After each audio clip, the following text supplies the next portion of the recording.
So, down in Australia, there's this massive fight going on. But it's not a normal fight. It's a battle being waged with billions of dollars and a whole lot of vision. And it's a battle for the country's entire energy future, pitting two of its richest men against, well, pretty much the entire system. And this is the core idea driving the whole thing. The promise that saving the planet isn't about sacrifice anymore. It's not charity, it's about getting rich. I mean, that's a pretty radical idea, and it's making a lot of waves. So who's leading the charge in what they're calling the green gold rush? Well, you've got the mining magnate, Andrew Twiggy Forrest, on one side, and on the other, the tech billionaire, Mike Cannon-Brookes.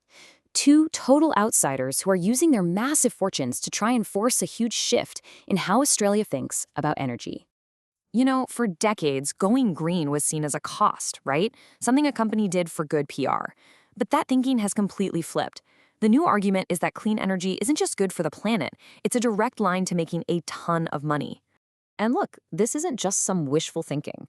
This is about cold, hard economics. The technology for solar and wind has just gotten so good, so cheap, that it's actually starting to beat fossil fuels on price. The whole transition is being driven by the bottom line, not just by ideals. All right, so how are they actually planning to pull this off? This isn't just talk. We're talking about them putting billions of their own money on the table for two absolutely colossal projects. Each one is designed to completely rewire the country's energy grid. First up, let's talk about Andrew Forrest's bet. And it's a huge one: green hydrogen. He's not just talking about it. He has promised to take his own massive iron ore business, which is, a colossal polluter, and make it 100% green. His plan? Power his own empire with it, and then start exporting this new clean fuel to the rest of the world. Okay, so how does this actually work? It's surprisingly simple, really. You generate a ton of power from huge solar and wind farms. You use that power to basically zap water in a machine called an electrolyzer, which splits the H2O into hydrogen and oxygen. Then you just capture that pure hydrogen. That's it. It's a powerful, clean fuel, and the only byproduct is water. Now, you might think it's kind of funny that a mining guy is funding all this green tech, but Forrest doesn't see any irony here. He actually sees it as his duty, a moral obligation that comes with all that wealth. And it's that personal conviction that's driving billions of dollars in investment.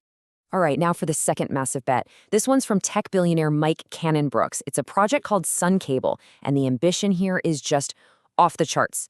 The plan is to build the biggest solar farm on the planet in the Australian outback and then sell that power directly to Asia. Just to help you wrap your head around the scale of this thing, look at this number. That's the length of the high-voltage cable they have to run under the sea, all the way from Australia to Singapore. It's an incredible engineering feat.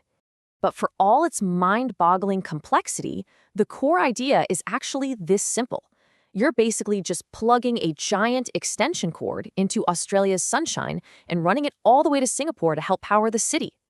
But when you're moving this kind of money and you've got this much ambition, you're going to run into some problems. And for these two, the biggest obstacle isn't the technology or even the funding. It's the political and corporate establishment that's standing in their way. And this whole conflict really came to a head with this dramatic takeover attempt for AGL, the country's single biggest polluter. Mike Cannon-Brookes just put $20 billion on the table.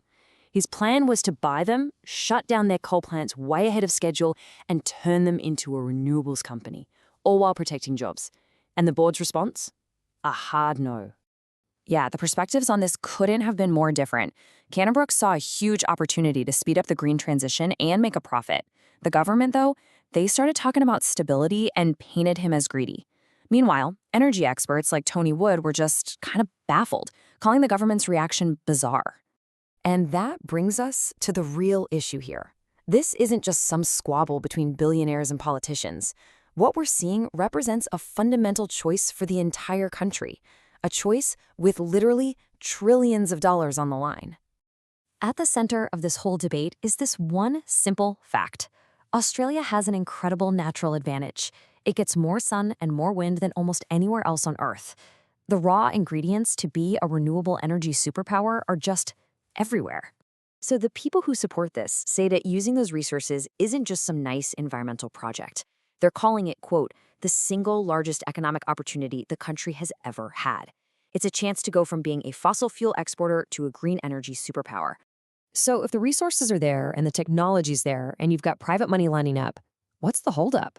Well, the sources we're looking at boil it down to two things: a lack of supportive government policy and a lack of courage from the rest of the business world to really embrace the change. And that leaves us with this one big hanging question. It seems like every piece of the puzzle is on the table: the sun, the wind, the tech, the money. The only missing piece might just be the collective will to actually put them all together. And whether Australia finds that will, well, that's going to define its future.